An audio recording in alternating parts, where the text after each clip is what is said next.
Get your finger out of my face. Gone. What are you doing? What are you doing? What are you doing? Come on. That is not paid for by them. That is paid for by the people of Detroit. You might be qualified, ML. I'm not qualified for this job. Let me tell you something. You want to go right now? Okay? You want to go right now, Elric? Hey kids, it's your old pal ML Elric coming to you live from the power chair because Mark Fellhauer is not with us today, taking care of some personal business as he should. And so Joe Zuver is running the board. This is also kind of a sad occasion because Joe is going to be pursuing some other opportunities, I would say more lucrative, but every other opportunity is more lucrative than working on this show. So if you're watching us on Facebook or if you're watching us on YouTube, we always appreciate it if you subscribe. This may be our last video broadcast for a little while. We're going to have to take the video down till we figure out how to manage things. And I think when it is restored, it will be part of a new Patreon version of the Soul of Detroit because we're trying to support this show. And so we may ask you guys to pitch in a little bit more. And in return for that, we're going to offer some services that otherwise we might not be able to. So that's a little inside baseball. I know it's all very boring and we don't want to start on a down note, but we do have a tremendous show today. East Lansing is burning. We got Hitler on the scoreboard, but no points. So that's not the way you want to do it. We got our friend Charlie LeDuff kicking ass and then getting snared in a little bit of controversy. So he's joining us to talk about that. Shawn is here to he wants to talk Lions again this week. I think everybody wants. No, boy, he cursed him. No, you can give up on him if you want. He cursed him. No, I didn't give up on him because I was never in on him. No, but, go ahead and give up on him. I'm sure Charlie'd be the same. We have the a two lot of you feedback. guys are, pretty righteous or self-righteous, as you like to say, aren't you? I myself am righteous. The difference between the two is Charlie can grow a beard and you cannot. Well, Charlie also can throw an elbow, so you're lucky he's on the phone. I saw that son of a bitch play flag football one time and thought it was tackle. So that's all you need to know about Charlie. Well, Charlie has one speed, and it's wide open, man. So we just want to, before we get to Charlie, thank our sponsors, the few, the fabulous, the foolish, for associating themselves with us. Luke Nowacki and Pinnacle Wealth Strategies will be telling you how Luke can help you prepare for the future. And we'll be talking about what you can do in the present at the Caju Cafe if you're looking for good food, good times, and great music. But before we get to that, Charlie, I bring you on. You're gracious enough to join us. You never say no. You never back down. And I have to say, I feel a little bit like Jay Leno having Hugh Grant on and saying, "What were you thinking, man? What's going on, brother?" Yeah, thanks for having me on. Hey, guys. Good luck, Joe, with your next endeavor, man. Well, I guess too clever by half. Anybody that doesn't know did a piece basically about does your audience even know? Well, let's set it up. Let's set it up, Charlie. Charlie wrote a column last Tuesday about Dana Nessel. For the Detroit News. For the Detroit News, basically violating something that her staff had set up. There was a case where a whistleblower at a nursing home felt that a colleague and ally of Dana Nessel had interfered with some issues that they shouldn't have, and so reported it was being investigated by the Attorney General. But before the Attorney General's office was going to investigate it, the person on the case said, "We need to put up a wall because I don't want there to be even the appearance that this investigation is being influenced by the Attorney General, because this person we're investigating is a Democratic State Party chairperson, treasurer, and had served on Dana Nessel's transition team. So this is not just an acquaintance of Dana Nessel. This is an ally. This is a colleague. This is someone who's heavily invested in her. And apparently she was up for some sort of judgeship. And despite all the safeguards put in place, using public records that he obtained under the Michigan Freedom of Information Act, Charlie LeDuff reported that Dana Nessel had meddled where she wasn't supposed to meddle. And of course, like a lot of politicians who get caught, you twist a pig's ear and you listen to him squeal. She started saying some things that turned out not to be true. and the editor and publisher of the Detroit News, Gary Miles, one of the best journalists in town, very stand-up guy, very strong journalist, very strong leader, defended Charlie in his weekly letter to readers, saying that not only did we not find any merit in what Dana Nessel said about Charlie's column, but what she said about Charlie, we can't publish because it doesn't meet our editorial standards. So while she is saying that Charlie's work isn't fit to be published, in fact, Madam General, it's your work that isn't fit to be published. Now Charlie, his column posts on Tuesday.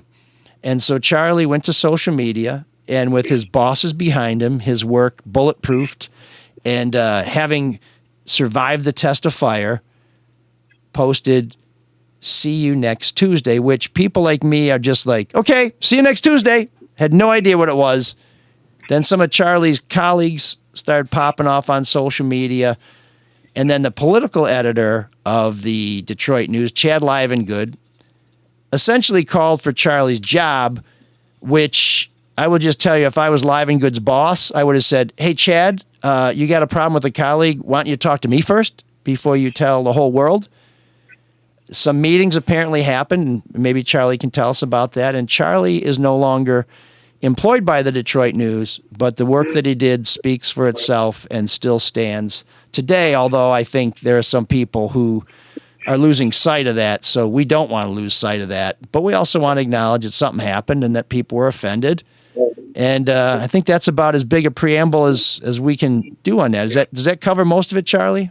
Yeah, that's pretty good, man. So, okay. See you next Tuesday. Too clever by half.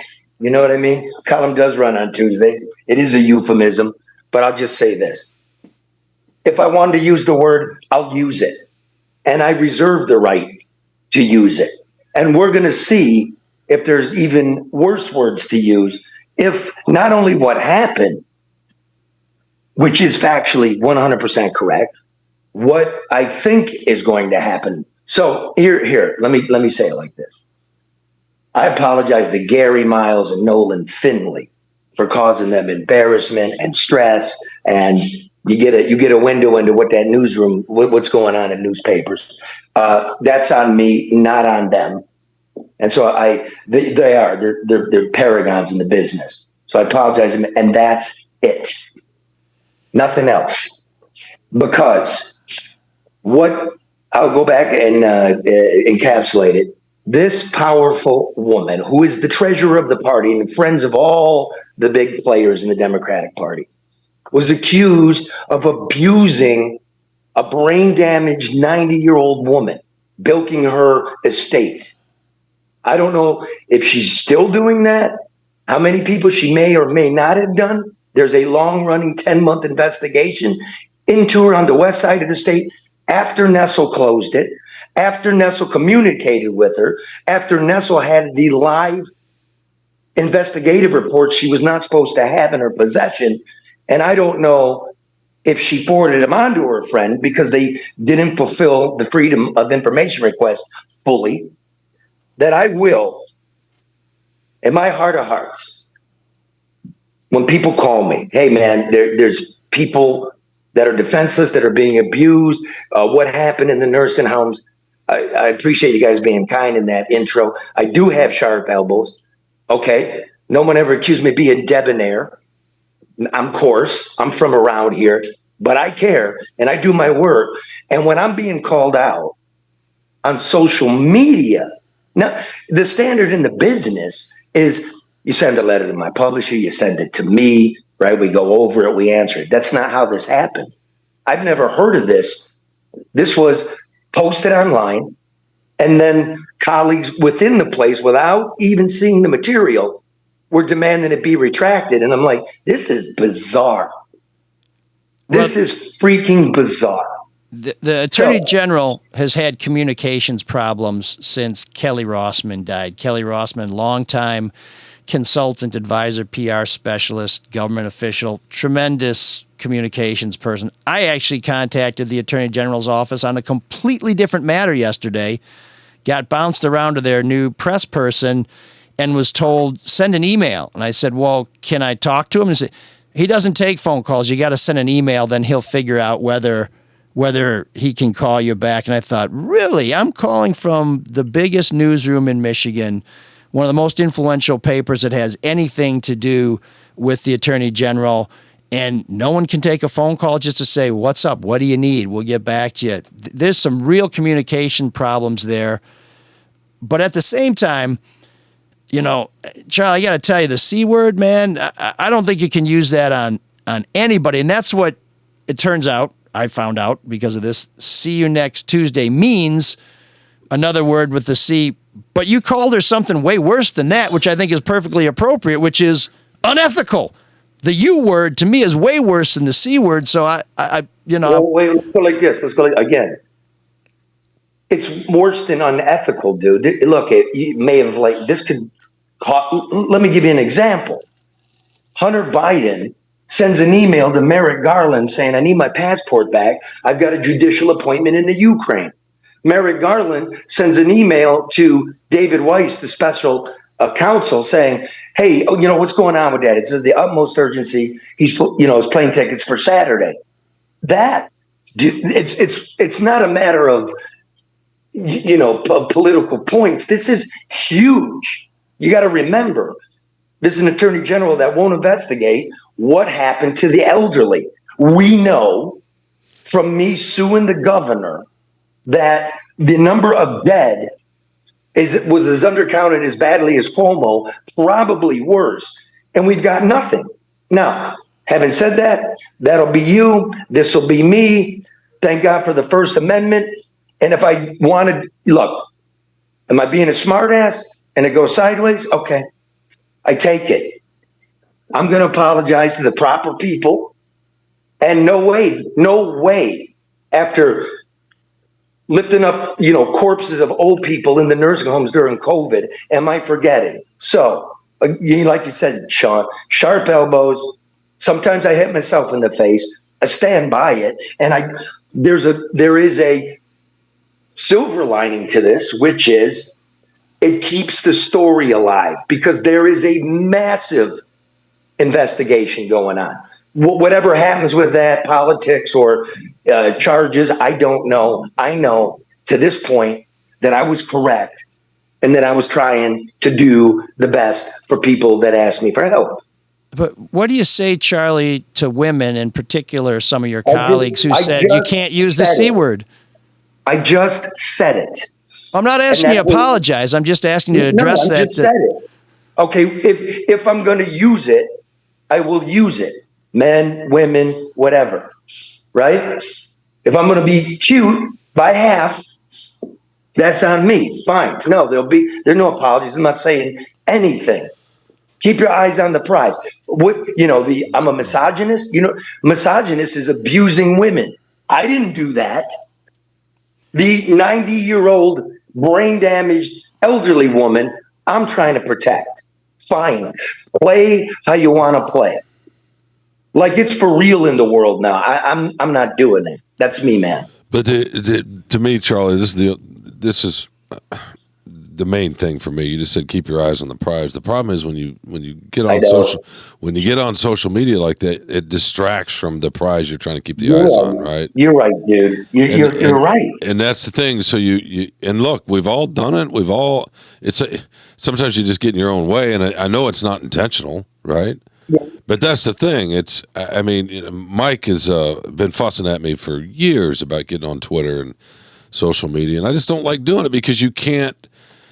You're reacting in the moment. It's like a real conversation, and I understand you might say, "Okay, well, that's the truth," and it is in a way. But I feel like our society, to some degree, needs a little bit of thought before you just open your mouth. Right? We're all just flying off the handle each other. I'm not saying that's what you're doing, but this is why I resist that a little bit. And it's tough, and I know, because we got newsrooms. If you work in a newsroom, there's a lot of pressure to get out there and sell yourself and brand yourself, because it's not just about the story at this point, right? It's about selling the story, which is unfortunate a little bit. But you got a really good story, right? That's factually correct, that the publisher and the editor at the paper backed you up on, and somehow that's gotten lost now, and that's really too bad. Well, it is, and no argument to any of that. There isn't any. Okay, but again, you move on. You learn, you move. right? And if there's anything good that came out of this, all right, I'd like to see somebody follow up with this. This is massive. What you said, I couldn't have said better. And I'm the guy on going, yeah, man, Shawn, you're right. Nothing I could do about it. I'm not apologizing. Like I said, I'm going to say it again. I reserve the right to speak my mind. And if I already know that this thing didn't get investigated. They never called the whistleblower. Said they did. They called his desk. He had been fired. And now here we sit. So I'm moving forward. Like, I didn't lose a job. I got paid peanuts. I brought him a lot of readers. I did a lot of good work. Never got paid back for the FOIAs. And Mike, before I forget, this press person of theirs, it's like the drummer from Spinal Tap. They keep, blowing up, and somebody new comes in. I'm like, hey, I got these documents. What's the attorney general doing with the case, the open case, when she's not supposed to have it? What did she do with it? And what do you mean judicial appointment? Never got back. Never. Nobody. So what they did, they lied in the weeds, right? And then they came up with this tweet that they did. Okay. I lost my mind a little bit, Shawn. Okay. You know what I mean? Can't take it back. But I know there's so much more there. And remember, when I did sue the state of Michigan, the nursing home numbers are fraudulent. A lot of these, I don't need to name any names. You know them. Reporters of the party, they pulled them together in a room and said, this independent audit is factually incorrect for, whatever reason, the software wasn't correct. And they all ran with the story, but they never saw the audit. And I was taken aback and went, wow. You know what I mean? I like conservative people. My grandparents, all of a sudden I'm some right-wing dude. What are you talking about? I don't like war. I don't like old people getting abused. I don't like cheaters. I don't like bad public policy. I don't like corruption. I'm not afraid. I said, that's it. You know what I mean? That's it. That's where I'm at. Does that bother you that you said I'm not some right-wing dude, that all of a sudden people are saying you've sold your soul for right-wing money? I mean, yeah, it does. Does it? It does. Yes, it does. Because I bet I bent over backwards in life just to be of some service to the community. I'm not for forever wars. You know what I mean? I'm not for, I had Tudor Dixon on my show. I got ragged by the right wing when I'm like, what do you mean a 14-year-old who's raped by her uncle has to carry it? I got flamed when I worked at Kobo in 2020 as an absentee ballot processor. And I go, there were no 155,000 votes come in here. Shut the fuck up. And I get death threats out of Missouri.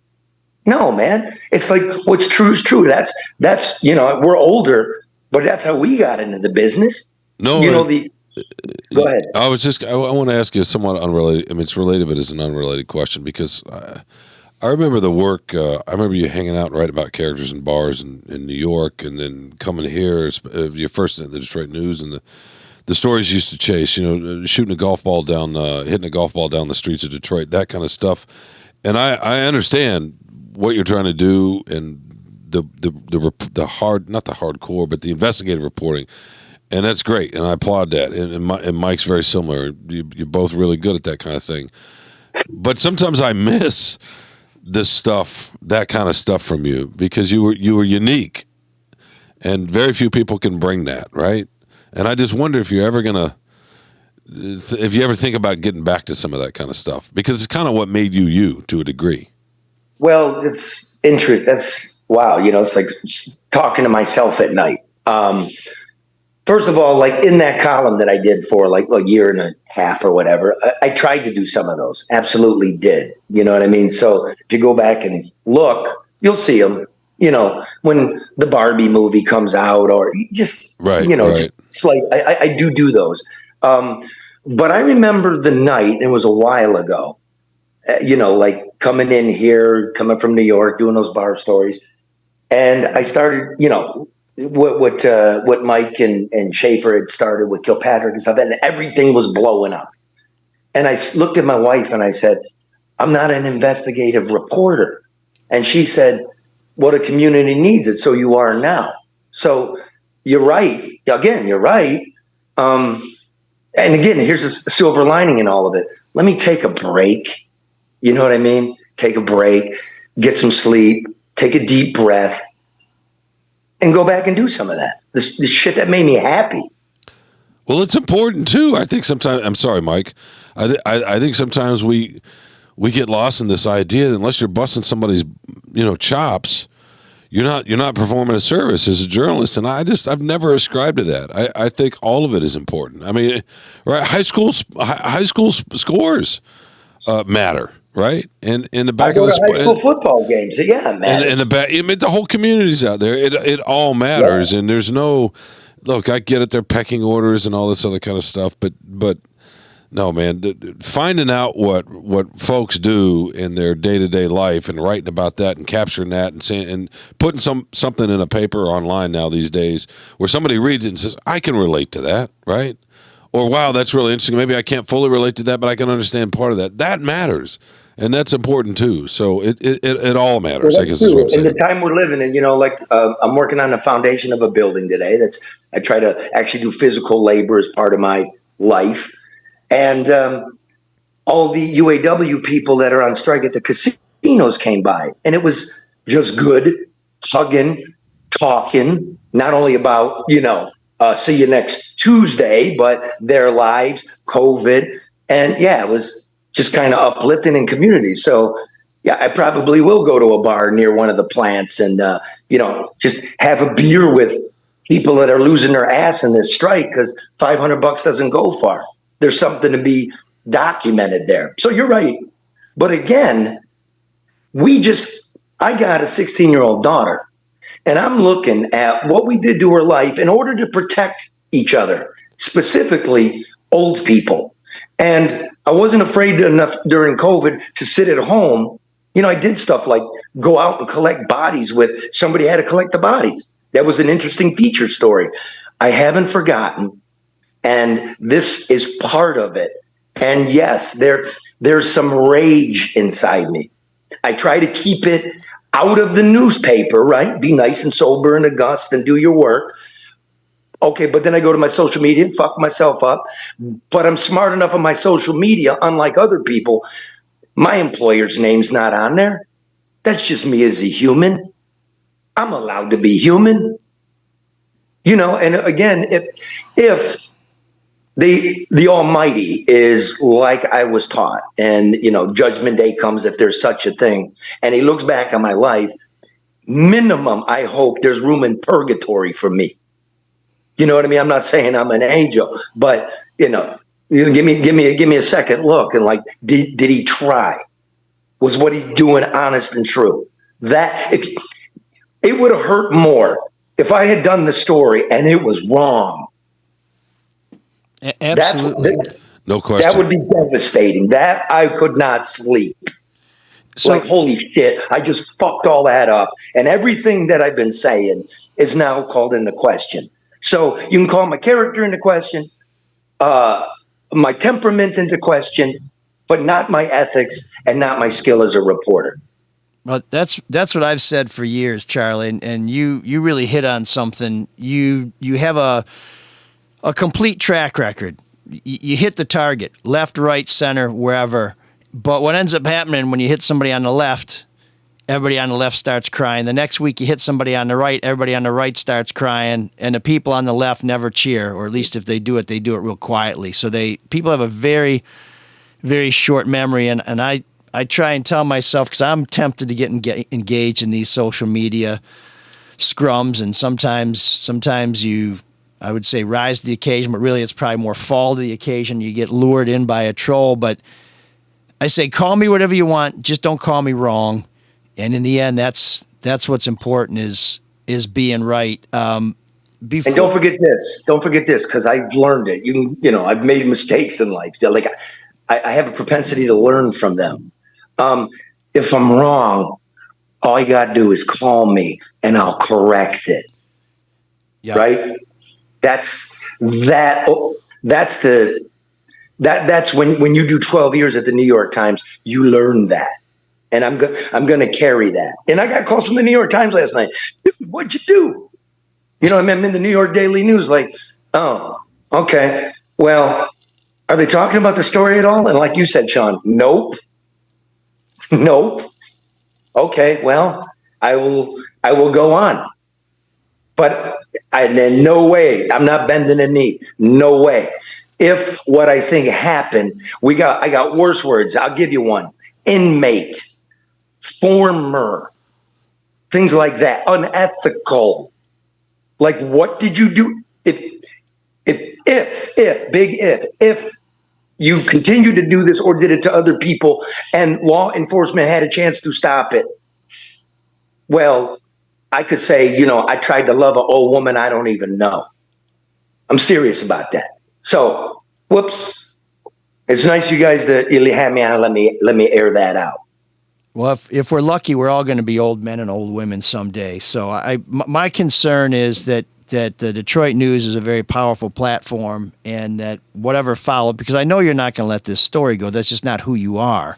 I just got off the phone with, such and such. Yep. And I know that you're going to have the No BS News Hour as a platform to get that out, and that's a pretty big microphone too. But at the Detroit News, when you were talking to those guys, was there any discussion about a suspension? Did you offer to resign? I mean, was there some pathway for you to maybe, take the crack and then come back? We'll have a beer and I'll tell you. But no, but what Shawn says is correct. So I thought, let me just be dignified, keep, what was in-house. I don't want to, you know what I mean? Get into that backroom talk. I will again apologize to Gary Miles and Nolan Finley for bringing this on them. And that's all I want to do. I want to be a gentleman, just take my licks and keep going. You know what I mean? I'm not trying to dodge it. I just think that's gentlemanly. I could tell you, and it would sound like I'm an asshole, sour grapes. I'm not going to do it, but you might imagine, yes, there were talks. No, fair enough. And I noted that you've not extended an apology to Chad Livengood, so I won't invite him out for the beer. Well, I'll say this, minimum. Okay, you said it nice in the intro. At least he put his name on it. Okay, that's good. It's good to know who's out there. And, I wrote the name down. That's all. He's on the list. Okay. You wrote the name down. What are you going to write the address down next? Send him a Christmas card. But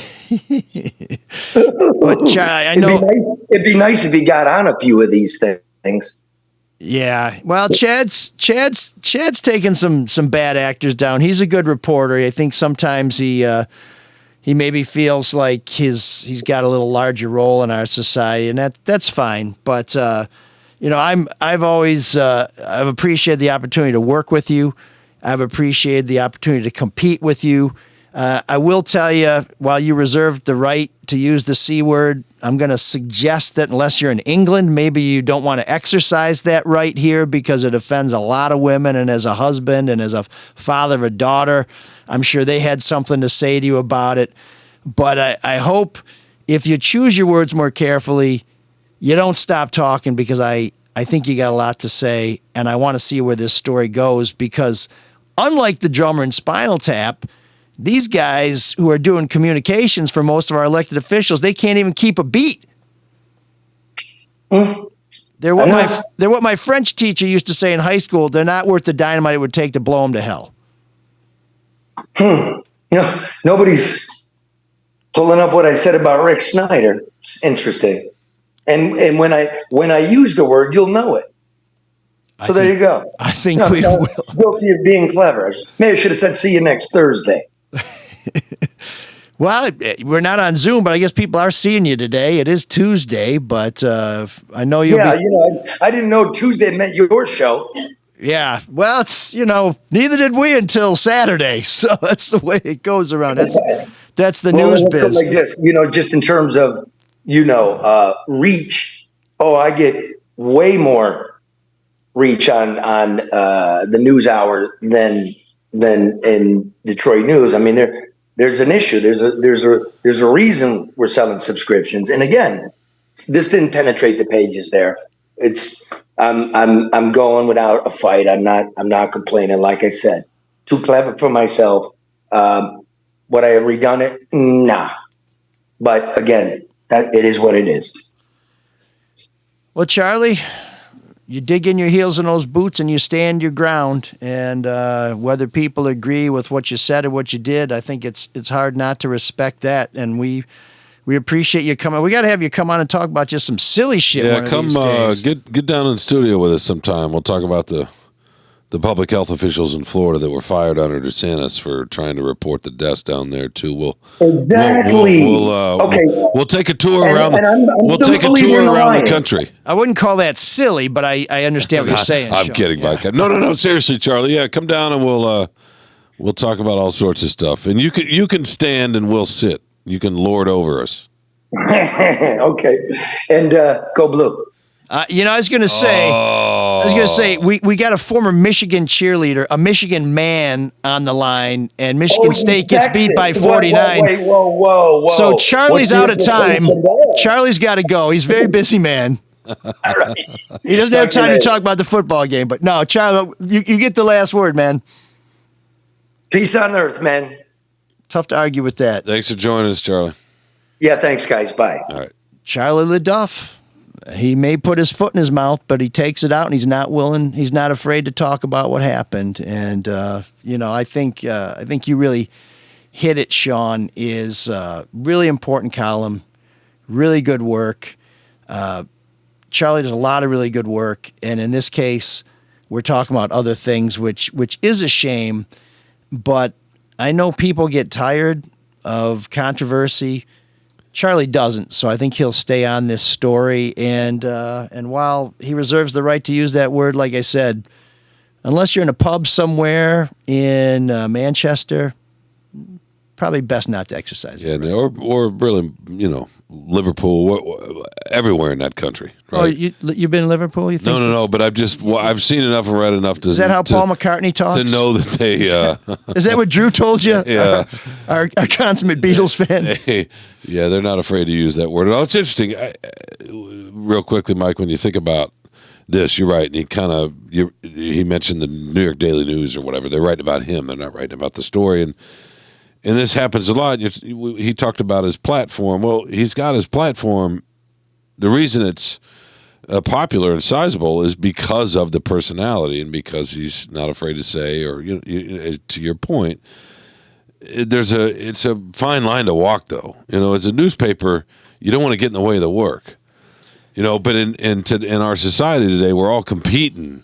It's noisy out there, and everybody's trying to get heard. And so, how do you get heard? And I understand he does the things he does because he wants to get heard. But at some point, you just want that work to stand for itself. It reminds me of a line, not a line, but a thought from Matt Damon, the actor, who for a long, long time didn't want to do interviews. And when he did, would almost never talk about his private life, anything in his personal life, because he said, and this has always stuck with me, and I'm sure he's not the only one that feels this way, but he always said, he wants to be a blank slate when you walk into the movie theater or watch on TV or your tablet or however. He didn't want the moviegoer, the person, the folks watching, to think about anything other than his performance. And I was thinking about that when Charlie was talking. As a reporter, you want the work, you want your story to be the thing, not who wrote it or put it together. And I don't know what you think about the Matt Damon idea, but there's, there are other actors that say, I want to go out and do publicity tours because I want to sell the movie. And I understand that. You got to sell too, but at the same time, you want folks where you want them. You want them focused on the things you want them focused on, and not necessarily you. I think it's a nice notion, but you hear actors talk all the time about being typecast. And if you were to play some horrible villain, okay, this is where I'm going to be the geek of the week myself. One of my favorite TV shows is Star Trek Deep Space Nine. And there's a character That's on awesome. there. There's a character on there named Garrick. He's a terrific actor, just fantastic, unbelievable guy. He played the Scorpio killer in a movie in the early 70s. It may have been Dirty Harry. I can't remember which one it was. And he was so convincing as a psychopath. He was typecast. He was intense, couldn't get a job for years. He gets a job on Star Trek because he's wearing makeup. So it's not like, oh, it's not that psycho from the 70s. So Matt Damon, nice notion. But, and I also, when I think of Matt Damon, I think, by the way, liberal Democrat. So I guess he gave that up at some point because I think he's in George Clooney land now. No, he is. And that was kind of lost. How do you like them apples? This is from a long time ago, and he obviously couldn't keep Does it he up. like apples? Yeah, right. Okay. Yeah, from the Boston movies. Speaking of being typecast, one of the greatest ever was the killer from The Silence of the Lambs. I remember listening to that. He's a great character actor. He's in Monk. He's terrific. He is, and he was in. And he's put on about 50 pounds, so you don't recognize him. He was in Heat too. He was a cop in Heat. You remember the movie Heat with Robert De Niro and Al Pacino? I had a dog in Heat. Yeah, that's. I prefer to think of that as the Val Kilmer star vehicle, but sure. Yeah, no, Val Kilmer's great in that. But in any case, strung out. That I wish I could remember that actor's name. It was the killer in Silence of the Lambs. But I remember seeing an interview with him a long time ago. Jeffrey something, I think. Yeah, he could not get, and he has a very distinctive face too. So that's part of it. And once you get if you have a distinctive look, and then you go play a memorable role, especially if it's somebody who's a sociopath or psychopath in his case. Yeah, it's hard to get out from under that. It's really something. Yeah. Well, so talking about platforms, social media for people like us is a quagmire because we do have a public profile and anything we do is going to reflect on our employer. But it's also an incredibly powerful thing. And I posted something on Twitter on Saturday after the football game, and you can follow me at Elric, that now has 44,300 views on it. Just a 54-second video basically saying, don't give up on these guys who are trying hard even though their best wasn't nearly good enough. This is a way to spread our work. This is a way to put it in front of a different audience. And if you're trying to reach younger people and you're not putting your work on social media, you're missing a big and important audience that is concerned about government and wants to learn about what's going on. And this is a way to connect with them. But it's kind of the thing where when you ring the bell, you can't unring it. But we need to do it. And that's why with the No BS News Hour, I'm glad Charlie has that platform. I'm glad we have this platform because I paid a price to keep this podcast going. And it's a price I paid. Yeah, you have to put up with me. Well, there's that too. I mean, that's something that would show up in a tax return, but a literal price. But to me, I made that sacrifice happily because this show allows us to interact with people in a way that we can't in print, that we can't for our employer, where we can talk about how we do stories. We can talk about why we didn't do a story. We can talk about why we did a story a certain way and why we can do something that no one else can do. This gives us a forum, and it gives us a way to have a more personal connection with our audience so that they can get to know us a little better.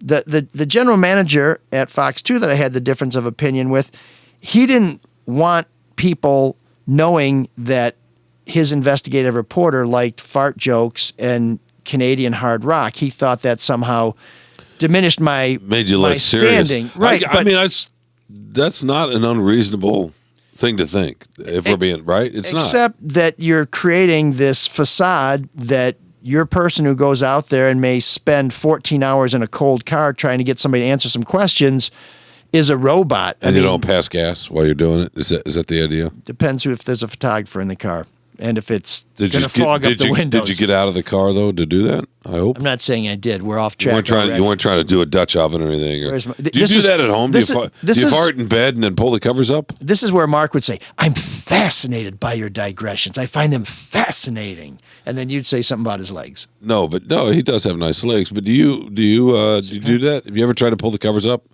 I'm a gentleman. Okay, good. So, yeah. But no, these podcasts are great. And social media is good. And I do think that people need to know whether it may make us look at us a little askance when we're asking somebody how they were responsible for something that was a terrible mistake. That's like, well, this guy's got a weird sense of humor. I think when we stop looking at people as human beings, then we have a problem, and we all have a lot of facets. So I'm grateful that we have this opportunity. I'm grateful that Drew has given us this, and that the Red Shovel Network is out there, and that Charlie will continue his work on the Red Shovel Network. We're kind of the redheaded stepchild of the network, aren't we? A little bit.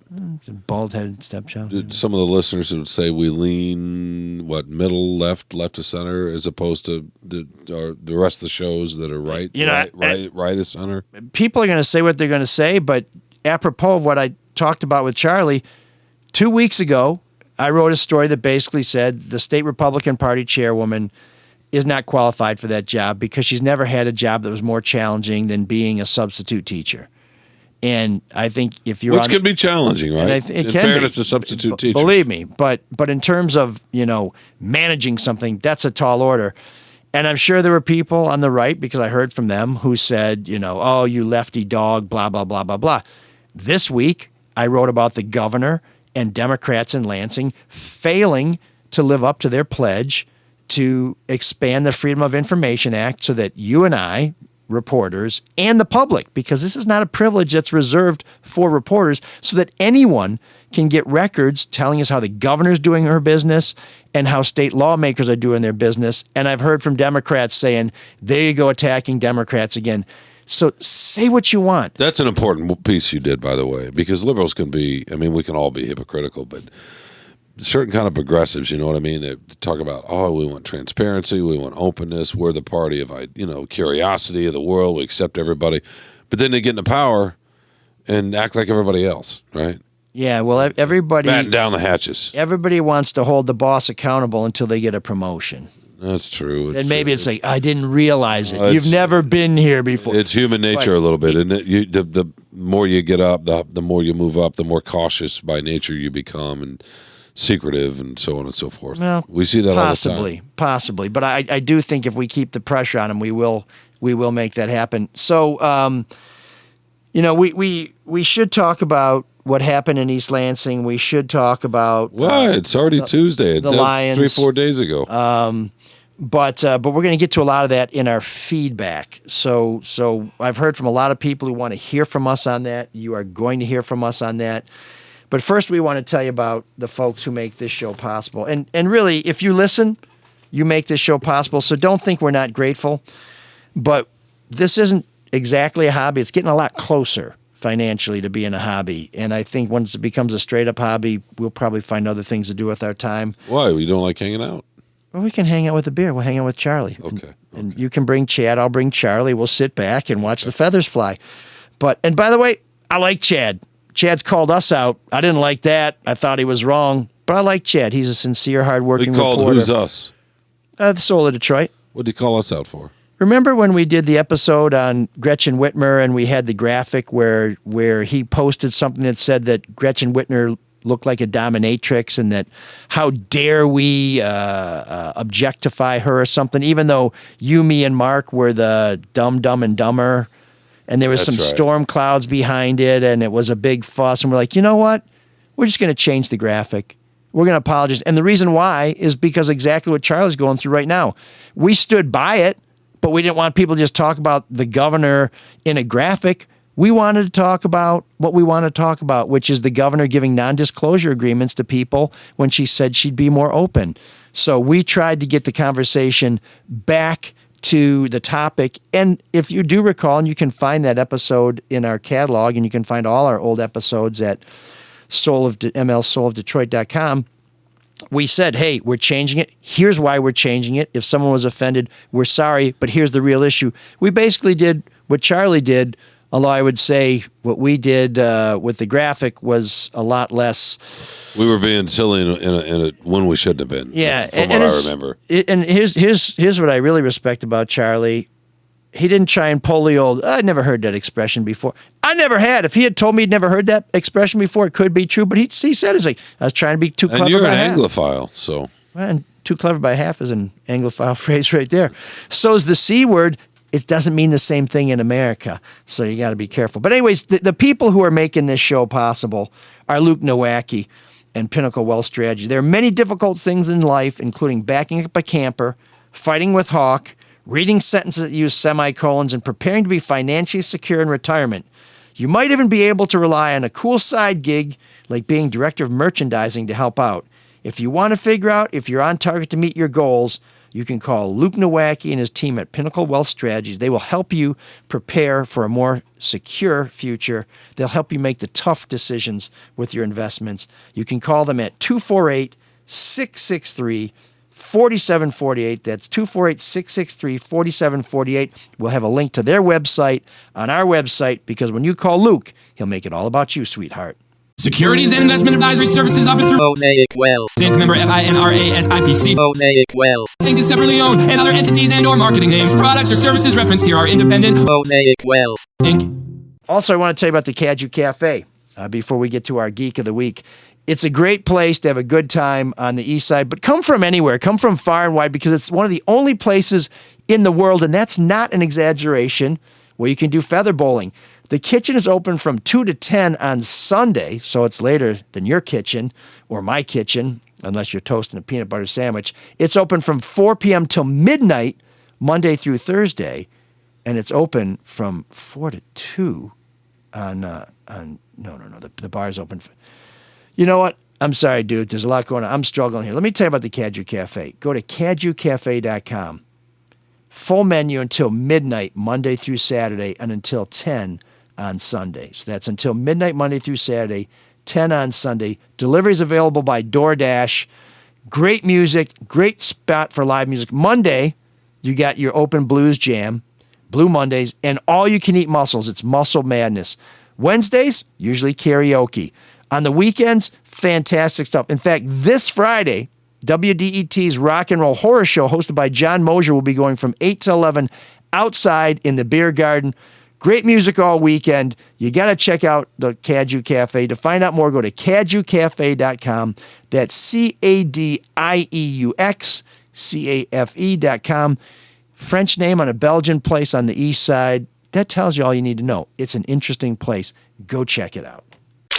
Oh man, the geeks have inherited the earth. Did I do that? What a dork. Does him wanting to play with us again mean that he's turning into a geek? Or we're turning into cool guys?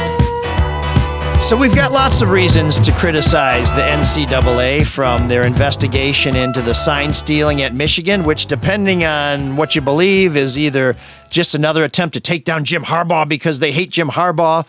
It's going after a rule that everybody violates, so they shouldn't really try and enforce that rule. You can say what you want about the NCAA. Loads of reasons to criticize them. I criticize them all the time. Why do they try and crucify some programs and then programs like Kansas get away scot-free? Why does North Carolina get away scot-free? Why does it schools in the North and specifically the Midwest get pounded by the NCAA, but not some other schools that, to my mind, are worse actors? Yes, lots of reasons to criticize the NCAA, but today I'm criticizing them because Iowa dropped out of the top 25 after taking its second loss of the season. It was replaced by James Madison. This is a new team to what we would call Division I football at one time. The Dukes are 7-0. They were in the top 25 in early October last year before they went on a losing streak. This is their second season in Division I, now known as the Bowl Subdivision, whatever the hell that means, which is the highest level of football. But they're ineligible to play for their conference's title game or play in a bowl game because NCAA rules require 2-year transition periods for schools that move up a level. How the hell do you justify a school that's been beating a tar out of Little Sisters of the Poor, moving up into the top tier, succeeding, and saying we're going to punish you for that? Shawn, I ask you. You don't.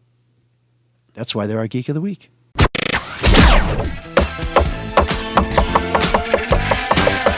Me again!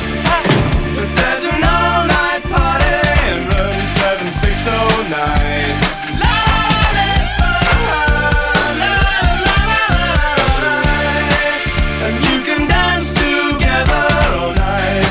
Got the time.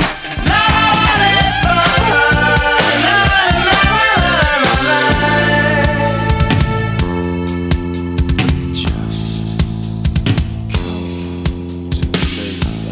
people out there who feel like maybe we've gone a little too far with this whole new wave thing. Maybe specifically... never. Oh, you're going to hear from some of them in a little while, so sit tight.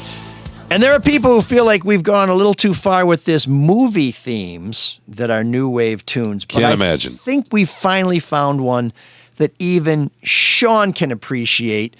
This is a little ditty from a rather startling movie from the 1980s called, Shawn?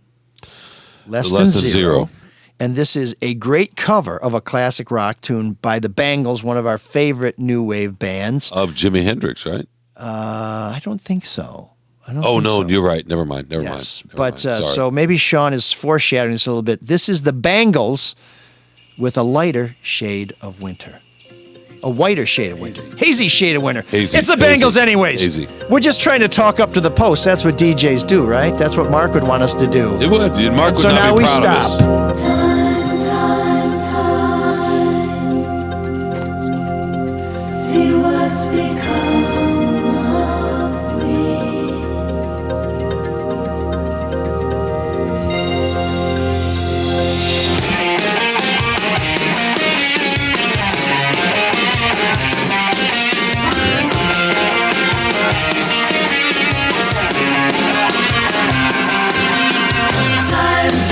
Time, see what's become of me.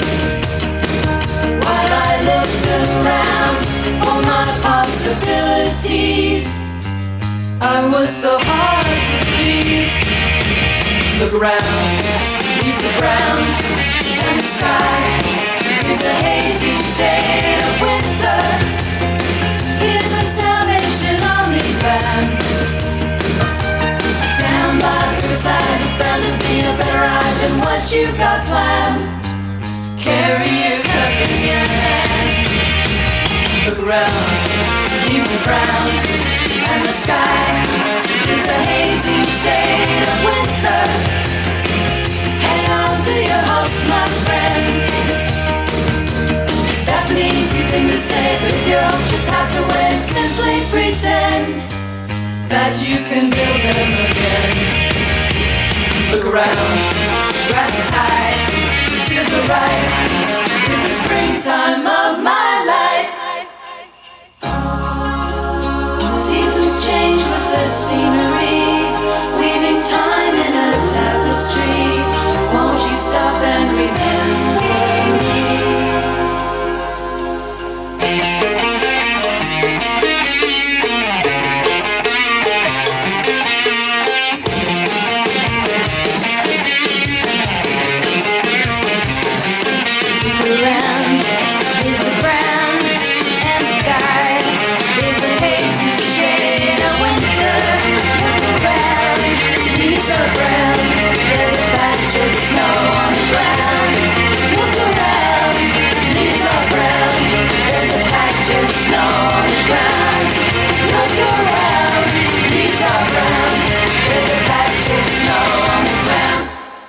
So that's a hazy shade of winter. And as Shawn correctly pointed out while we were chatting, it's originally by Simon and Garfunkel. I don't know why I thought Hendrix. I mean, I didn't think Hendrix. Well, that guitar riff, man, that thing really screams.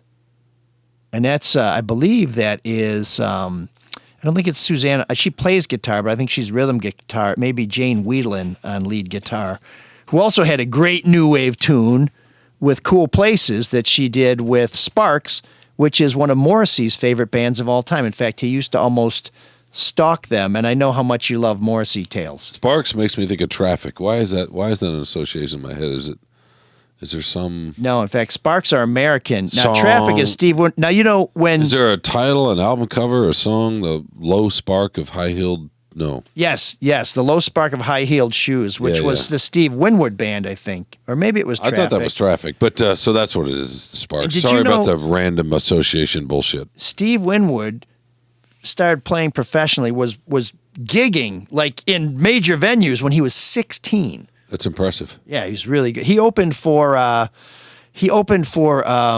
Duran Duran. He opened, and then Nile Rodgers came on, which is just the greatest producer, guitar player, performer, underappreciated, fantastic, everything from disco to new wave to hard rock to you name it. Fantastic dude. And then Duran Duran came on. It was the first time I tend to like the main act. And sometimes it's just because I don't know that much about the opening act, or maybe I like the opening act, but I'm so eager to see the main act that I want them to just, do your thing, get off the air. Steve Winwood, who I've never been a huge fan of, was great. Nile Rodgers came on. I'm like, okay, I'll see Duran Duran another time. Just keep going, Niles. And then Duran, that was a great night at Pine Knob. That was maybe 5 or 6 years ago, but wow, great music. So that is, I think, is going to conclude our series on new wave. People are dampening their brow as you say that. Are they? Yeah.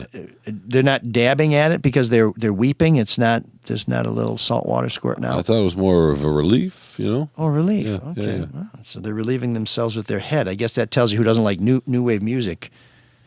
Crap headers. So we are still looking for your suggestions for great new wave music to play here, even though there are a lot of people who don't really want us to do that anymore. But we're going to continue at great risk, at great. Never give the people what they want. That's the first rule of business. Well, I'll tell you, here's what we're going to let the people do. We're going to have them exercise their First Amendment rights by giving a lungful to yours truly. But before we do, we want to invite you to send your suggestions for new wave music you'd like to hear on the show to mlsoulofdetroit@gmail.com. And we want to thank our donors. Bryant, again, it's been a crazy day. Bryant sends a generous donation. Clearly, and he's referring to last week's show with the one and only Eli Zaret. Clearly, Eli is the magic elixir that reinvigorates Shawn. Congrats, ML and Mark. Clearly, Eli needs to be a recurring guest. Another great show. Thanks all, especially Eli. And you know what? I think Eli agrees. You think he agrees? I think he agrees 100%. That he needs to come more often to wake me up? No, that he reinvigorated the show and made it one for the books. It was a memorable moment. Yeah. So here's a donation from Dennis, a very generous donation.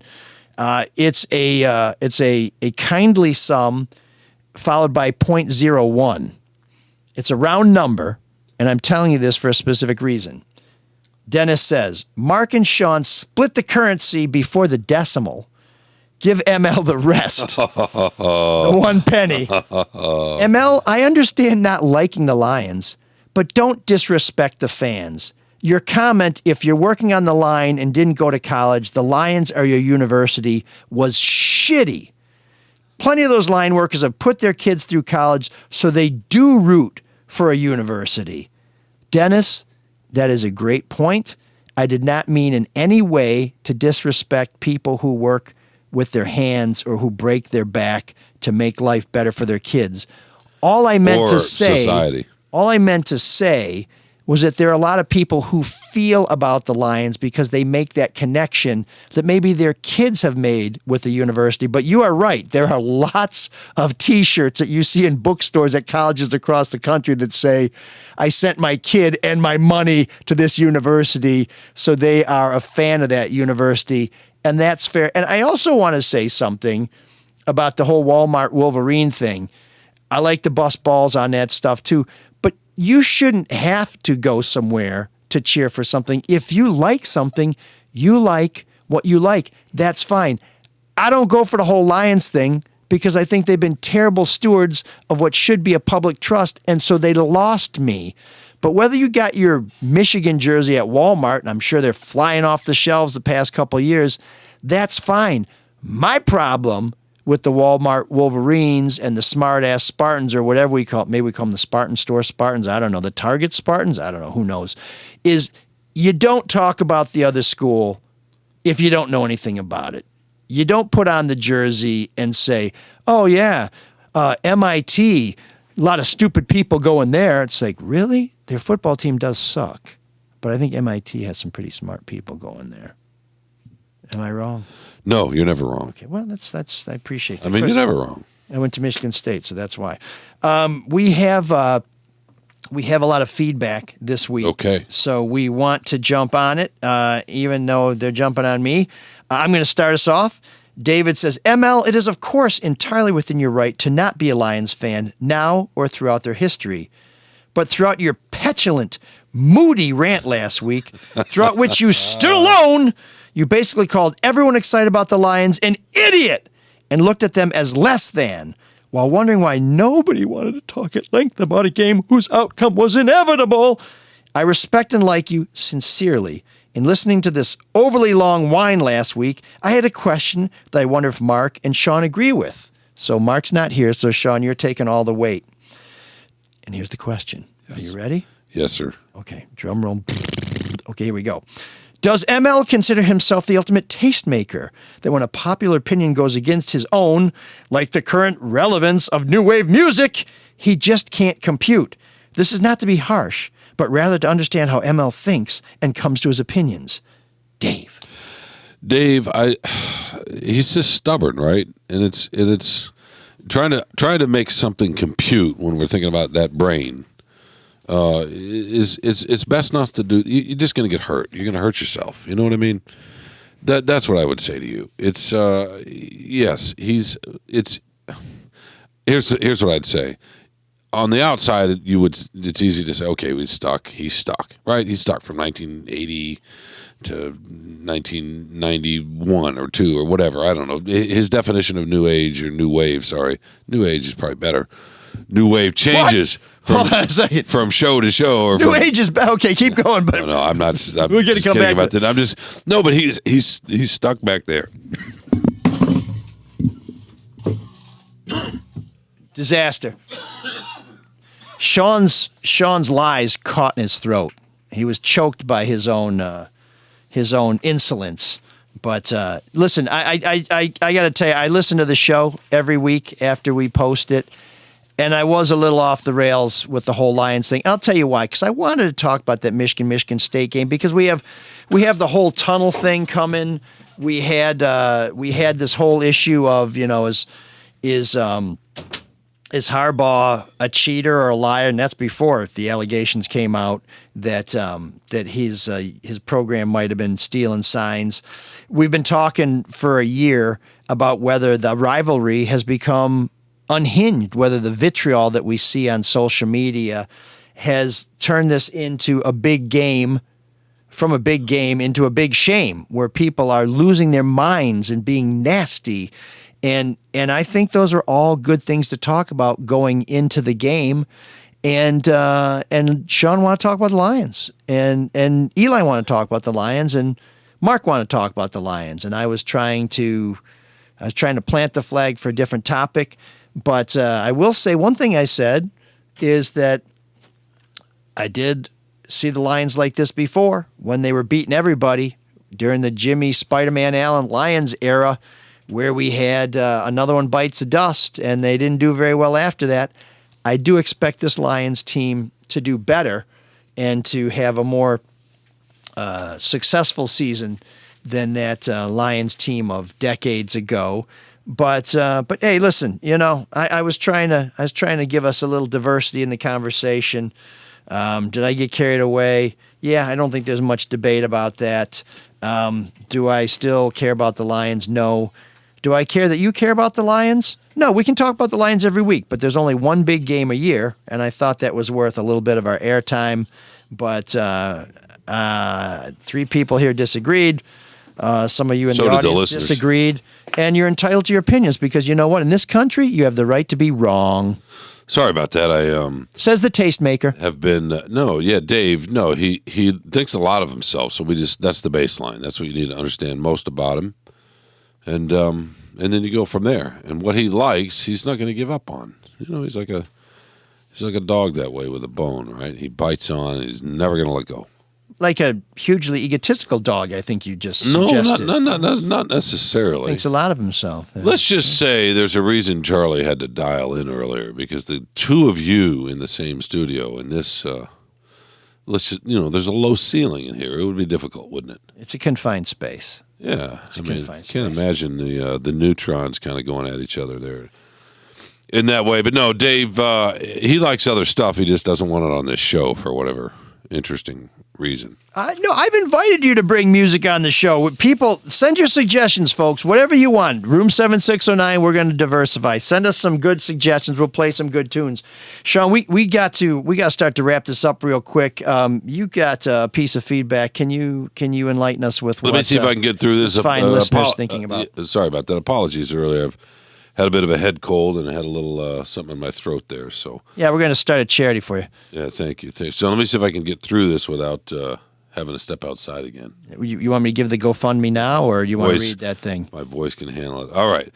This is from John, who says, I'm a fan of the Soul of Detroit podcast. The diverse topics and early gets your media influences have available to you works in your favor for the most relevant topics. With your other co-hosts, I generally find the balance to be very enlightening, educational, and entertaining. With that being said, I have two major complaints. One is ML's lack of objectivity. Many times on the podcast, Shawn or Mark will offer an opposing take, and ML's response is to talk over them or the guest. I have always found this to be weak posturing. Not only is it annoying not to be able to fully hear a differing viewpoint on any subject, how can there ever be compromise in anything if both sides aren't heard? I have also taken to listening when I don't have to wear earbuds in because ML's desire to randomly yell into the mic is personally painful to my ears. Cue ML's sarcastic whispering. Sorry! Earbud man. Okay, John. Sorry, There's nothing I can do about that, John. I guess you knew that was probably coming. My bad. My second disappointment is ML's inability. Oh, they're both about ML. Is ML's ability to even try to see beyond the green and white glasses he wears. Mark bleeds maize and blue and can have a civilized conversation regarding college sports without vitriol. I have discovered that in general, ML cannot. There have been exceptions, of course, but those are few and far between. In this vein, I most likely won't listen to this week's podcast. ML will blame the loss on Michigan's sign stealing, not yet proven. Not to mention that I told you so regarding the Lions, who I am disappointed in but still believe in this year. Speaking of the Lions, this week notwithstanding, conversations in this town regarding the Lions is always disappointing. To have so many positive vibes from Honolulu Blue is an experience I haven't had since moving to Detroit. A frustrated listener from Sterling Heights. Damn, home of the golden butthole. It sounds like there's two buttholes in Sterling Heights. But no, hey, listen, Michigan State. Thank you, John. Michigan State was going into that game, and I said pretty clearly on the podcast I had very low expectations for their ability to compete. I thought they'd put up more of a game than they did, but here's where the sign stealing hurt Michigan State. Is I think Michigan said, we're going to show the world what we can do when everybody knows we're not stealing signs. And if anything, they were going to pour it on. So I do not think that worked to the Spartans' advantage. They pulled their quarterback with 5 minutes to go in the third quarter. That score could have been worse. No, and I've had people say, including Tom Maz, Dan Leach say, no, that's the worst loss you've ever seen. Like, no, I saw them lose in Columbus a couple years ago where the Buckeyes didn't even send their punter out, okay? And they beat a much better Spartan team than what we put on the field yesterday. But yeah, letting Orgy score at the end, they could have taken a knee there. But you know what? I don't object to that. If you are a third or fourth string quarterback at Michigan and you get to play a game against your second biggest rival and you have a chance to score on their field, that's a memory you're going to have for your whole life. How can you deny a kid the right to do that? No, you can't. I mean, you know what? You don't want Michigan to score 49 points. You stop them, okay? That Washington game, they could have scored 1,000 points, okay? So no complaints about the way Michigan played. My only complaint, frankly, about a play that was made during that game was a play made by a Spartan when that player pancaked a guy and then dove on top of him and was immediately ejected from the game. As a Spartan, I will tell you, that was a moment where I was ashamed. I got different opinions than a lot of you guys on the whole tunnel thing, but that was a moment, there's no debate, even in my mind, beyond the pale, inappropriate, disgraceful. Spartans should have apologized for that. Do you want to talk about the scoreboard? What are we supposed to say? Hitler, never appropriate. We've said that on this show. When you bring Hitler into a conversation, you've lost the conversation. Who the hell put that on the scoreboard? You got to be kidding me. My assumption is it's some intern who didn't vet it, So that's on the supervisors for not making sure all the content that was going on the scoreboard was appropriate for consumption.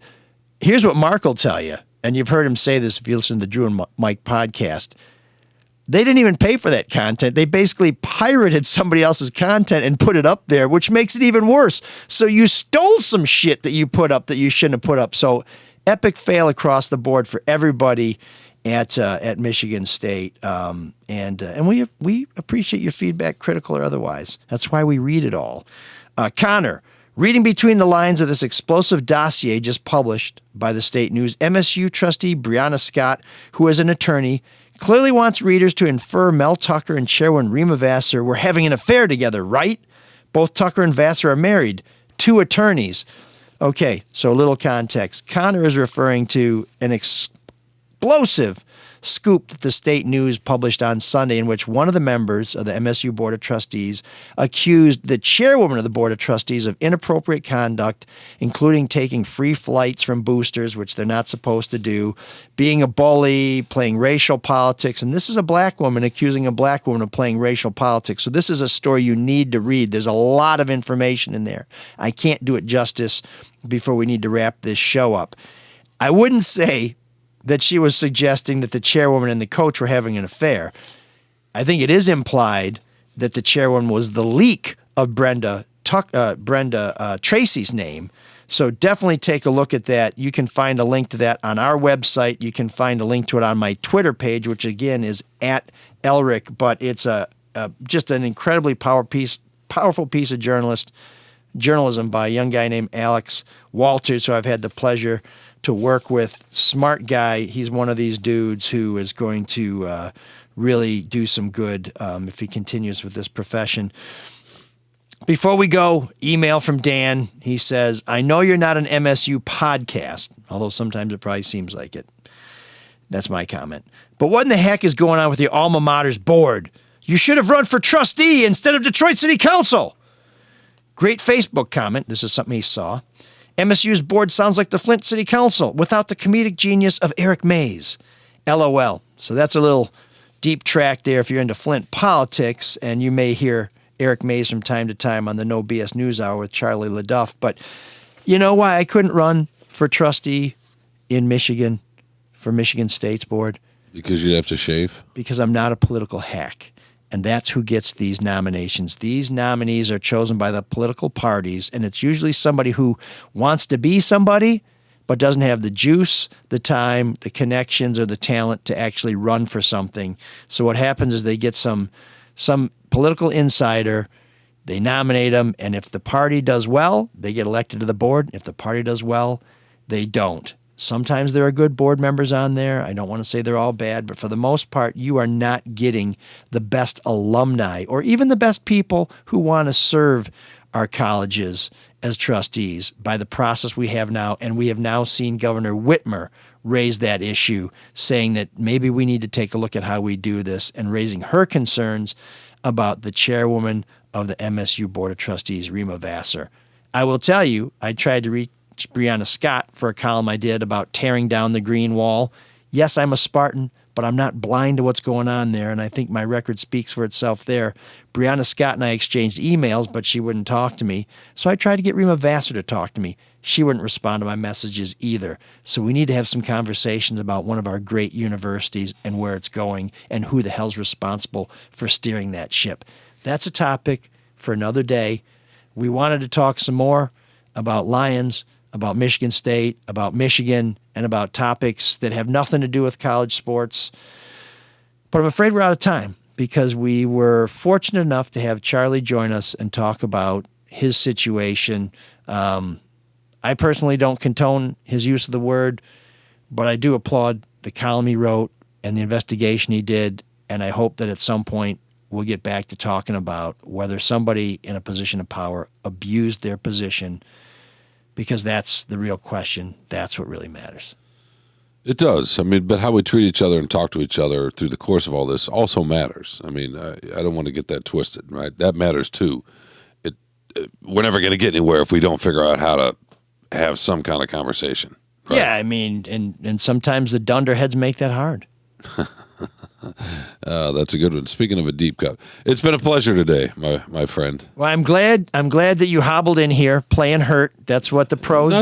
Not too hurt, but okay. Well, I'm glad you cried like you're going to die when you got in here. It turns out you just had a flesh wound. I wasn't really crying, but that's a nice exaggeration. It's been fun. It's been great. We need to get out of here. I think you need to use the restroom. No, I'm good. Okay. I'm good. Well, I do. Strong like bull. But we're not going to do this properly because hopefully this is a farewell, not goodbye. But we can't go without thanking Joe Zuver for everything he's done for the show. If you watch us on Facebook and YouTube, you know how well this show is produced visually. If you love our graphics as much as we do, that's Joe's genius. The guy has made a huge contribution to this show from the very start, and we can't get in the way of somebody who's got a better opportunity, although we are keeping him from a meeting, so we probably should get out of the way. This is really his last time with us? He may grace us with his presence from time to time, but his real-world responsibilities are forcing him to pull back from Neverland a little bit. Plus, we can never get our shit together to get going on time and get out on time. This is exhibit XXX that we can't quite get it done. So we need to get out. We need to let him go. Thank you, Joe. It's been a pleasure. Thanks for everything. Thanks for making the show. The power behind the power chair, the power behind the throne, a creative genius and a great guy. So Joe, we're going to try and find a way to trick you into doing this with us again in the near future. And sounds good. And we should probably cut Joe off because he's incredibly long-winded. If we let Joe start talking, we'll never get out of here. Yeah, no, we won't. All right, let's let him go though, eh? Okay, yeah. Okay. Joe, thanks for everything, brother. And we turn with a heavy heart to our friend Cyrus to take us out. Go Green. Go Lions. Can you dig that? Can you dig it? Can you dig it?